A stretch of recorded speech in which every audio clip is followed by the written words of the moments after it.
আসসালামু আলাইকুম। প্রিয় দর্শক, আজ রাজধানীতে দুটো বড় সমাবেশ ছিল এবং এই সমাবেশগুলো প্রায় খুব কাছাকাছি জায়গায় ছিল। মনে করেন 1 কিলোমিটার অথবা আধা কিলোমিটার দূরত্বের মধ্যেই এই দুটো সমাবেশ ছিল। একটা কেন্দ্রীয় শহীদ মিনারে আর একটা শাহবাগ এলাকায়। তো এই দুটো সমাবেশেই নিয়েই আমি আসলে আজকে কথা বলতে চাই এবং এই দুটো সমাবেশের কি ইম্প্যাক্ট আমাদের উপর পড়লো, ওনারা কি বললেন, কেন এই সমাবেশগুলো আয়োজিত হয়েছিল, সাধারণ মানুষের কি ধারণা দাঁড়ালো এই সমাবেশগুলোকে কেন্দ্র করে, এগুলো নিয়ে আজকে আসলে আমি একটু ছোট করে কথা বলতে চাই। প্রথমত আমি যদি শহীদ মিনারের সমাবেশটার কথা বলি, এটাই আমি বেশি গুরুত্ব দিচ্ছি এই কারণে, এটা একটা খুবই আলোচিত জাতীয় রাজনৈতিক দল এনসিপির সমাবেশ ছিল। এনসিপি এই সমাবেশ থেকে তাদের একটা ইশতেহার নতুন বাংলাদেশের ইশতেহার ঘোষণা করবে বলে আগে জানিয়েছিল। এখন এটা নিয়ে অনেকের মধ্যে কিন্তু নানা ধরনের আলোচনা চলছে। কতগুলি নতুন নতুন শব্দ না আমাদের সমাজে মাঝে মাঝে চলে আসে। কিছুদিন ধরে আমরা কতগুলি শব্দ শুনছি। একটা হলো জুলাই সনদ, একটা হলো জুলাই ঘোষণাপত্র, এবং সবশেষ শুনলাম যে নতুন বাংলাদেশের ইশতেহার। এবং এই ইশতেহারটা আসলে কি, এটার সম্পর্কে অনেকের ধারণা ছিল না। কাজে আমার নিজের একটু কৌতূহল ছিল তারা আসলে কি ইশতেহার প্রকাশ করতে চায়। তো সেই ইশতেহার তারা ঘোষণা করেছে এবং বলা হচ্ছিল সারা দেশ থেকেই প্রচুর লোক সমাগম এখানে তারা করবে। এই লোক সমাগমের বিষয়টা আসলে এসেছে জামাতে ইসলামের কাছ থেকে। কারণ কিছুদিন আগে জামাতে ইসলাম যে সমাবেশটা করেছিল সোহরাওয়ার্দী উদ্যানে, সেই সমাবেশে প্রচুর লোক হয়েছিল এবং এই যাদের প্রচুর লোক হওয়া নিয়ে জামাত কিন্তু বেশ গর্বও করেছিল।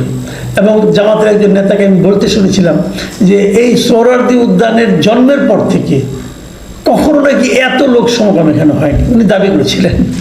এবং শেষে উনি এ দাবিও করেছিলেন যে ঐতিহাসিক 7ই মার্চের যে ভাষণ এই মাঠেই দিয়েছিলেন বঙ্গবন্ধু শেখ মুজিবুর রহমান, তখনও নাকি এত লোক হয় নাই।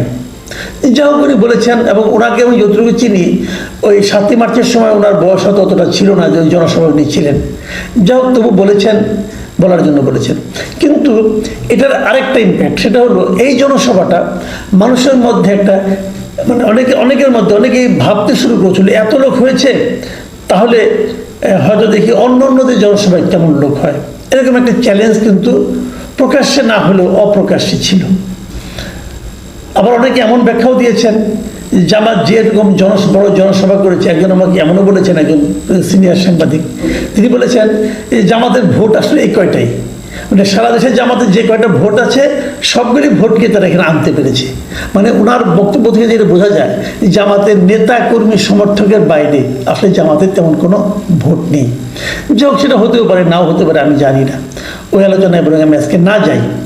যে কথাটা বলছিলাম যে জামাতের এই সমাবেশের পর থেকে সবার মধ্যে একটা চ্যালেঞ্জ তৈরি হয়েছিল যে তাদের সমাবেশগুলিতে কত লোক হবে। আমি যদি খুব সহজ ভাষায় বলি, এনসিপির জনসভায় আমার বিবেচনায় প্রত্যাশিত জনসমাগম হয়নি। অনেকগুলি মিছিল এসেছে, কোনো মিছিলে 10 জন, কোনো মিছিলে 15 জন, কোনো 20 জন। আমি এরকম মিছিলই দেখেছি বেশি, যেগুলো আমি টিভির পর্দায় যেগুলো দেখেছি। খুব বেশি একটা জনসমাগম হয়নি। একটা মিছিল দেখলাম রাজশাহী থেকে আসছে, সেখানে লোক সংখ্যা খুব বেশি হলে 20 জন হবে। তো এরকম যদি হয় তাহলে তো খুব বেশি একটা লোক হওয়ার কথা না। তারপরেও তাদের ঢাকঢোল পেটানো হয়েছিল। অনেকে মনে করেছিল যে হয়তো বিভিন্ন জেলায় যখন তারা জনসমাবেশ করে তখন যেরকম লোক হয়, যদি সবগুলি জেলা থেকে তার অর্ধেক করেও আসে তাও তো এখানে জায়গা হবে না। কিন্তু বাস্তবে সেরকম হয়নি। যখন না হয়েছে তখন একটা সন্দেহ কাজ করেছে। অনেকে বলেছিল জেলা পর্যায়গুলোতে তাদের জনসভায় নাকি জামাত শিবির লোক সাপ্লাই দিত, তো ঢাকায় সেটা দেয়নি হয়তো, বা সেই জন্য হয়নি। কিন্তু এখানে তারা ইশতেহারটা ঘোষণা করেছে এবং ইশতেহার তারা করেছে 24 দফা। 24 দফা ইশতেহার তারা আসলে আমি যে দেখলাম তারা আসলে কী ধরনের বাংলাদেশ দেখতে চায় আগামীতে, তারই একটা নমুনা তারা এখানে এই 24 দফার মধ্যে বলেছে। যেমন আমি যদি পড়ে শুনে আপনাদের কয়েকটা দফা, যেমন নতুন সংবিধান ও সেকেন্ড রিপাবলিক 1 নম্বর, 2 নম্বর হলো জুলাই অভ্যুত্থানের স্বীকৃতি ও বিচার, 3 নম্বর গণতন্ত্র রাষ্ট্রীয় প্রতিষ্ঠানের সংস্কার, এরকম 24টা দফা। তো এইগুলো নিয়ে প্রত্যেকটা নিয়ে আলোচনা হতে পারে এবং এগুলি ভালোই, আমার কাছে অতটা খারাপ লাগেনি। যেমন নতুন সংবিধান, সেকেন্ড রিপাবলিক, এটা নিয়ে আমি একটু কনফিউজ।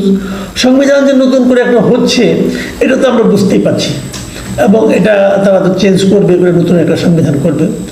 এবং একজন বক্তা তখন বলেছেন যে আগের সংবিধানটা ছিল একটি দলের সংবিধান, এটা হবে অনেক, যাই এটার মধ্যে পারে একটি দলকে বাদ দিয়ে সংবিধান করা হবে, তো সেটা তো বোঝাই যাচ্ছে। যাই হোক, এটা নিয়ে নতুন করে কি বলবো। তো এইগুলো ওনারা চান, এই 24টা জিনিস চান তারা। এখানে যেমন আমি কয়েকটা জিনিস বলি, এগুলি চান, কিন্তু কিভাবে পাবেন আমি বুঝতে পারছি না। যেমন 4 নম্বরে আছে ন্যায়ভিত্তিক বিচার ব্যবস্থা ও আইন সংস্কার। তো আইন সংস্কার আপনারা করবেন, সমস্যা নাই, কিন্তু বিচার ব্যবস্থাতে ন্যায় ভিত্তিক করতে পারবেন, তার কোনো নমুনা কিন্তু এখন পর্যন্ত আমরা দেখতে পাচ্ছি না।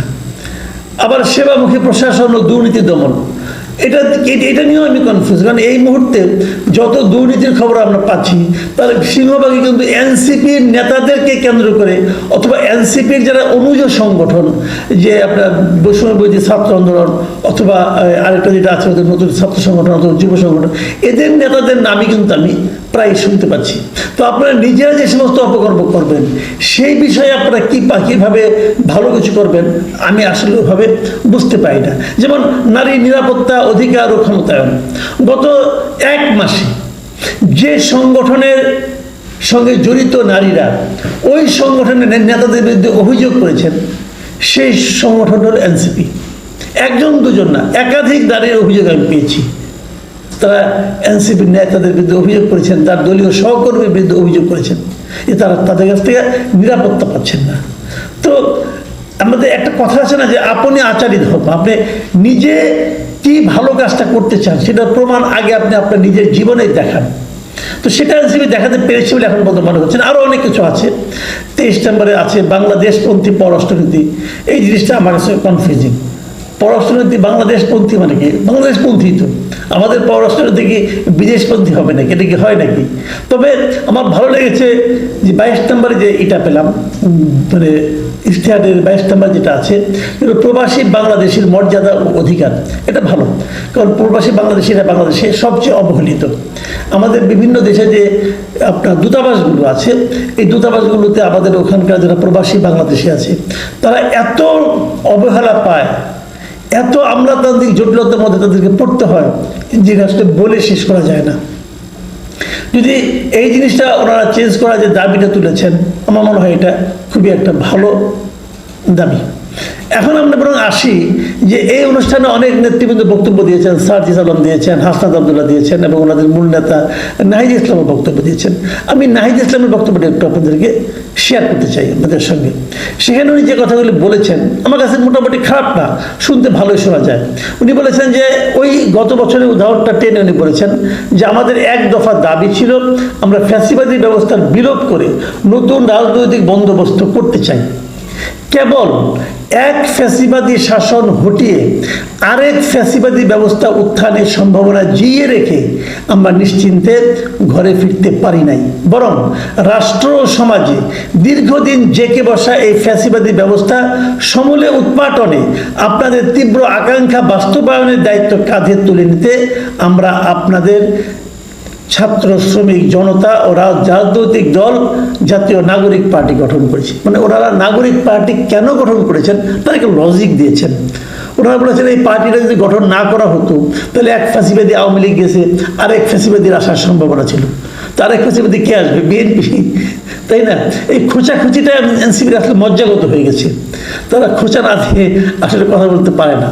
তো ঠিক আছে, বিএনপিকে আসতে দিবেন না, যে দল গঠন করেছেন সেটা কি বিএনপির আগামীতে ক্ষমতায় আসার পথে সামান্যতম বাধা তৈরি করতে পারবে? আমি এখনো মনে করি না। এবং আপনারা যে ইমেজ সারা তৈরি করেছেন, যার প্রতিফলন আজকে আপনাদের সমাবেশে জনসমাগম দেখেও বোঝা যায়, সেটা নিয়ে আপনারা ক্ষমতায় যাবেন কীভাবে আমি বুঝতে পারছি না।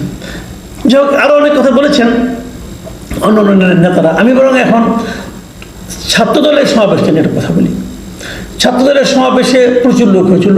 এই সমাবেশের একটা বিষয় আমার কাছে খুব ভালো লেগেছে, সেটা তারা আগেই ঘোষণা দিয়েছিল সমাবেশে যারা আসবে তারা যেন ওই ব্যানার ট্যানার এগুলো যেন অতটা না নিয়ে আসে এবং ব্যানার দিয়ে মুখ ঢেকে যায়। এবং দেখলাম তারা খুব সুশৃঙ্খলভাবেই শাহবাগের মতো একটা ব্যস্ত এলাকায় সমাবেশ করেছে, এবং ওরকম ব্যানারে অত্যাচারও দেখিনি। জনসমাগম যা হয়েছিল বেশ ভালোই, একদম কম না, মানে এনসিপির চেয়ে অনেক বেশি। এখানে অনেকে বক্তৃতা দিয়েছেন, মূল বক্তা যিনি ছিলেন তিনি হলেন ভার্চুয়ালি বক্তব্য দিয়েছেন এখানে তারেক রহমান। এবং তারেক রহমান আমি একটা বক্তব্য খেলে একটু বলবো। তারেক রহমান যে কথাটা বলেছেন, এবং তারেক রহমানের বক্তব্য নিয়ে আমি খুব শুনি এবং আমি দেখেছি ওনার বক্তব্য কিন্তু মানে মেরে ফেলামো, কেটে ফেলামো, ধরে ফেলামো এই ধরনের ইঙ্গিত ওনার মধ্যে থাকে না। এবং উনি বরং এক ধরনের মানে আপনার প্রতিশোধের রাজনীতির বিরুদ্ধে কথা বলেন, এক ধরনের সবাইকে মিলে দেশটাকে অগ্রসর করার কথা বলেন। আজকেও তার বক্তব্য কিন্তু আমি একই ধরনের ইঙ্গিত দেখলাম। তিনি কি বলেছেন? তিনি বলেছেন যে বাংলাদেশের মানুষ আর বিভেদ, বিরোধ, প্রতিহিংসা, প্রতিশোধের রাজনীতি চায় না। এটা কিন্তু আসলে সত্য কথা। আমাদের দেশের মানুষ এখন আর প্রতিহিংসার রাজনীতি দেখতে চায় না, কিন্তু আনফর্চুনেটলি আমাদের দেশে আমরা এখন সেটাই দেখছি। এবং আমি দায়িত্ব নিয়ে যেটা বলতে পারি, বাংলাদেশে এই মুহূর্তে প্রধান তিনটি রাজনৈতিক দলের মধ্যে বিএনপি, জামাত এবং এনসিপি যদি আমি ধরি, এই তিনটা রাজনৈতিক দলের মধ্যে দুটো রাজনৈতিক দল এই প্রতিহিংসা, প্রতিশোধের রাজনীতি করছে। তিনি আরও একটা কথা বলেছেন, তিনি বলেছেন বাংলাদেশ এখন একটি পরিণত দেশ। এই পরিণত দেশের জনগণ আর বিভেদ, বিরোধ, প্রতিহিংসা, প্রতিশোধের রাজনীতি চায় না। জনগণ রাজনৈতিক দলগুলোর কাছে রাজনীতির গুণগত পরিবর্তন চায়। আমারও তাই মনে হয় যে মানুষ রাজনৈতিক দলের কাছে গুণগত পরিবর্তন চায়। কিন্তু প্রশ্নটা হচ্ছে, যে পরিবর্তনের কথা তারেক রহমান সাহেব বলছেন, সেই পরিবর্তন কি তার দল করতে পারছে? তার দল তো সারা দেশে আছে। তার দলের মাঠ পর্যায়ের লোকজন কি প্রতিহিংসা রাজনীতি করছে না? আমরা দেখছি না? সেটা তো আমরা দেখছি। তারা প্রতিহিংসা রাজনীতি করছে, তারা চাঁদাবাজির রাজনীতি করছে, তারা বিভেদের রাজনীতি করছে। তো তাদেরকে আপনি নিয়ন্ত্রণ করতে পারছেন না কেন? আপনি হয়তো বলবেন যে আমার দল অনেক বড়, আমরা চেষ্টা করছি, অনেককে বহিষ্কার করছি। হ্যাঁ, সবই করছেন, কিন্তু নিয়ন্ত্রণ তো করতে পারছেন না। আপনি চেষ্টার পরেও যখন একজন লোক সেরকম বিভেদের রাজনীতি করে, প্রতিহিংসা রাজনীতি করে, মারপিট করে, সেটা কিন্তু আলটিমেটলি আপনার দলের বিপক্ষে যায়। কাজে আমি আপনাদেরকেও বলবো, নিজে করে দেখান। যতক্ষণ পর্যন্ত সেটা আপনার নিজের জীবনে বাস্তবায়ন করতে না পারবেন, আপনার জীবন মানে আপনার দলের জীবনে বাস্তবায়ন করতে না পারবেন, ততক্ষণ পর্যন্ত কিন্তু আপনার এই সমস্ত কথা ফাঁকা বুলি হিসেবে মানুষ বিবেচনা করবে।